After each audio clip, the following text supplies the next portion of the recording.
Shalom anak didik ibu semua. Apa kabarnya hari ini? Ibu yakin anak didik ibu masih tetap dalam keadaan sehat dan masih tetap semangat walaupun sampai saat ini kita masih tetap pembelajaran jarak jauh. Kita berdoa semoga COVID-19 ini cepat berakhir dan kita bisa bertemu secara tatap muka melakukan pembelajaran di ruangan kelas. Bertemu kembali bersama saya Ibu Silitonga dalam video pembelajaran pendidikan agama Kristen dan budi pekerti.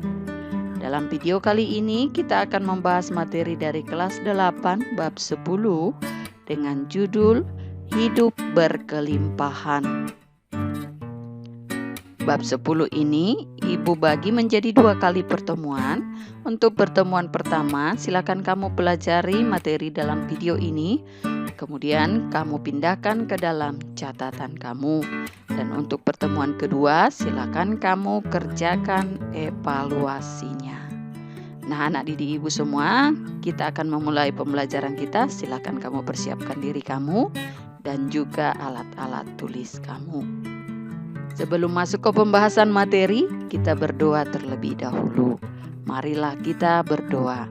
Allah Bapa kami yang bertata dalam kerajaan surga, terima kasih Tuhan buat cinta kasih-Mu yang kami rasakan hingga pada saat ini.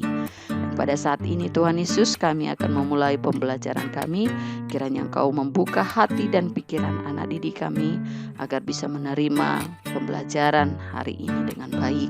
Dan berkati juga hamba Tuhan Yesus yang memberikan pengajaran. Terima kasih Bapa, di dalam nama-Mu Tuhan Yesus kami berdoa dan bersyukur. Amin.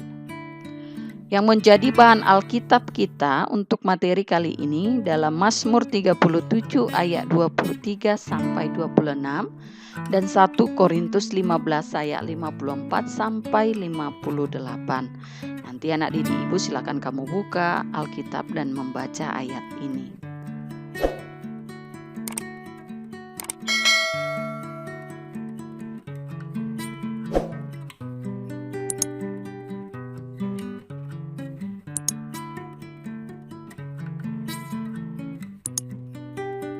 Nah, sekarang kita masuk ke pembahasan materi. Yang pertama kita lihat apa artinya menjadi pengikut Kristus. Menjadi pengikut Kristus haruslah merupakan pilihan yang harus dipertanggungjawabkan secara pribadi. Jangan mengaku sebagai pengikut Kristus karena sekedar ikut-ikutan keluarga atau orang lain, namun tidak memaknainya. Arti menjadi pengikut Kristus yang pertama, seorang pengikut Kristus adalah seseorang yang menjadikan Kristus pemimpin dalam hidupnya, menjadikannya dalam posisi terdepan dalam kehidupan dan kesehariannya. Yang kedua, mengikut Kristus bukan berbicara tentang kegiatan agamawi atau kegiatan minggu atau program-program gereja. Yang ketiga, mengikut Kristus adalah tentang pikiran, kebiasaan, karakter, dan gaya hidup yang terus diperbaharui oleh Roh Kudus dan menjadikan firman Tuhan sebagai pedoman dalam hidup. Itulah arti pengikut Kristus. Jadi yang namanya pengikut Kristus bukan hanya label atau cap dalam biodata atau dalam KTP yang menunjukkan Kristen. Nah, kita lihat dalam Mazmur 37 ayat 23 sampai 26. Tuhan menetapkan langkah-langkah orang yang hidupnya berkenan kepadanya. Apabila ia jatuh, tidaklah sampai tergeletak, sebab Tuhan menopang tangannya. Dahulu aku muda, sekarang telah menjadi tua, tetapi tidak pernah kulihat orang benar ditinggalkan atau anak cucunya meminta-minta roti. Tiap hari ia menaruh belas kasihan dan memberi pinjaman, dan anak cucunya menjadi berkat. Artinya bahwa orang yang hidupnya berkenan di hadapan Tuhan pasti ditolong Tuhan. Kemudian orang yang hidup benar ternyata tidak pernah mengalami kekurangan sampai ia berlanjut usia.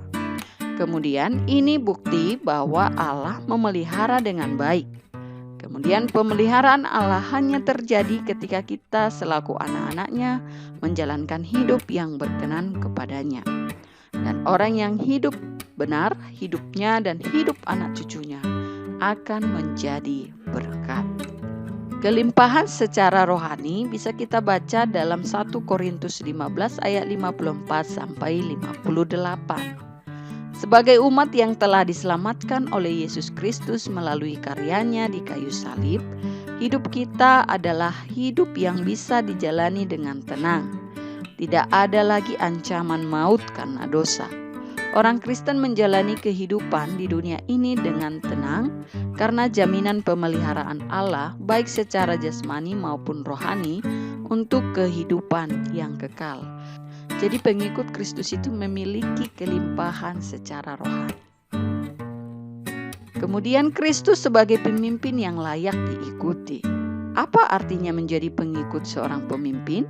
Artinya adalah apa yang dikatakan pemimpin menjadi suatu pegangan yang harus diikuti. Karena pemimpin adalah yang memiliki pengetahuan lebih dari pengikutnya tentang apa yang ingin dicapai dan bagaimana mencapainya. Jadi pemimpin itu sudah pasti lebih pintar, lebih hebat dari yang dipimpinnya. Jadi Yesus itu adalah sosok pemimpin yang layak dan harus diikuti. Tuhan Yesus adalah seorang pemimpin. Banyak orang yang mengikutinya karena bisa kita lihat, yang pertama banyak yang sakit yang ingin disembuhkan oleh kuasa ajaibnya.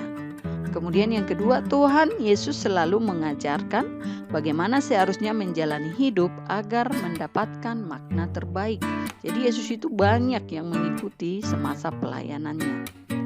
Salah satu contoh adalah Yesus mengajarkan tentang sikap kita dalam berdoa. Bisa kita baca dalam Matius 6 ayat 6-9. Dikatakan di sana, "Tetapi jika engkau berdoa, masuklah ke dalam kamarmu. Tutuplah pintu dan berdoalah kepada Bapamu yang ada di tempat tersembunyi. Maka Bapamu yang melihat yang tersembunyi akan membalasnya kepadamu."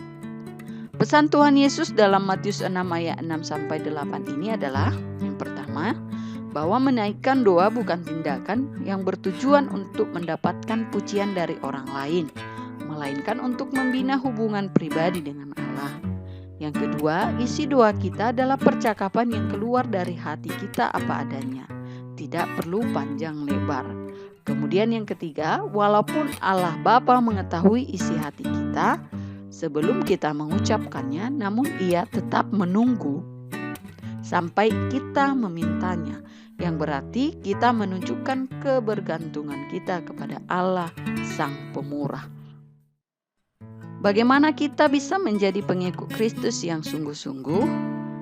Dalam Lukas 14 ayat 25-27 dikatakan, pada suatu kali banyak orang berduyun-duyun mengikuti Yesus dalam perjalanannya.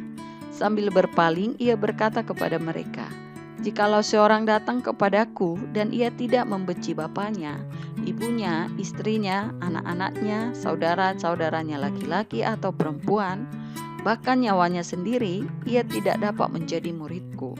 Barang siapa tidak memikul salibnya dan mengikut aku, ia tidak dapat menjadi muridku." Ada syarat yang harus dipenuhi untuk pengikut Yesus, yaitu ketaatan kita kepada Yesus haruslah mengatasi segala ketaatan lainnya yang kita miliki. Artinya Yesus itu adalah nomor satu. Kemudian berapa harga yang harus dibayar untuk menjadi pengikut Kristus? Ketika dihadapkan pada pilihan, maka pilihan yang harus kita ambil adalah ketaatan kepadanya. Walau banyak pilihan hidup, tetapi yang menjadi pilihan utama harus tetap ketaatan kepada Yesus. Itulah syarat yang harus kita penuhi agar kita bisa menjadi pengikut Kristus yang sungguh-sungguh. Apa yang kita peroleh dengan mengikut Kristus? Kita lihat yang pertama, di dalam Kristus ada jaminan keselamatan. Dalam Yohanes 3 ayat 17 dikatakan, "Sebab Allah mengutus anaknya ke dalam dunia bukan untuk menghakimi dunia, melainkan untuk menyelamatkannya oleh Dia. Jadi keselamatan ini kita peroleh bila kita mau mengakui bahwa Kristuslah juru selamat kita. Di dalam Kristus kita mendapat jaminan keselamatan bahwa hidup kita setelah berakhir di dunia ternyata berlanjut di kehidupan yang kekal. Kemudian yang kedua, dengan percaya kepada Kristus, kita juga menerima hidup berkelimpahan.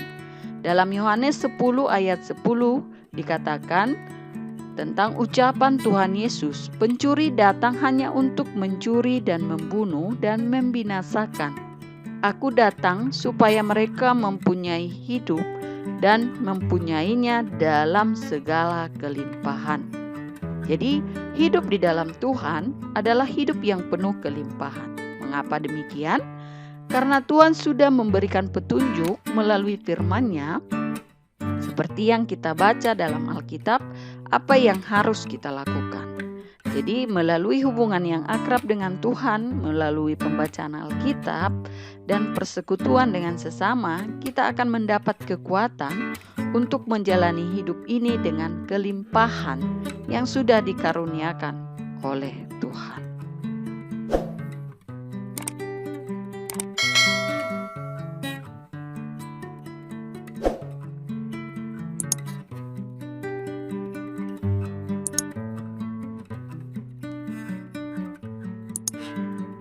Nah, anak didik ibu, demikianlah materi kita untuk bab 10 ini. Silakan kamu pindahkan ke dalam buku catatan kamu. Dan untuk pertemuan kedua, silakan kamu kerjakan evaluasinya.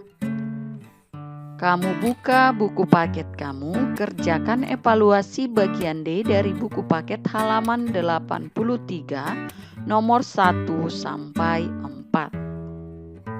Silakan dikerjakan ya nak, dan ibu tunggu hasilnya di WA pribadi ibu. Demikianlah video pembelajaran kita kali ini. Kita akan bertemu kembali dalam video pembelajaran berikutnya. Tuhan Yesus memberkati dan terima kasih. Shalom.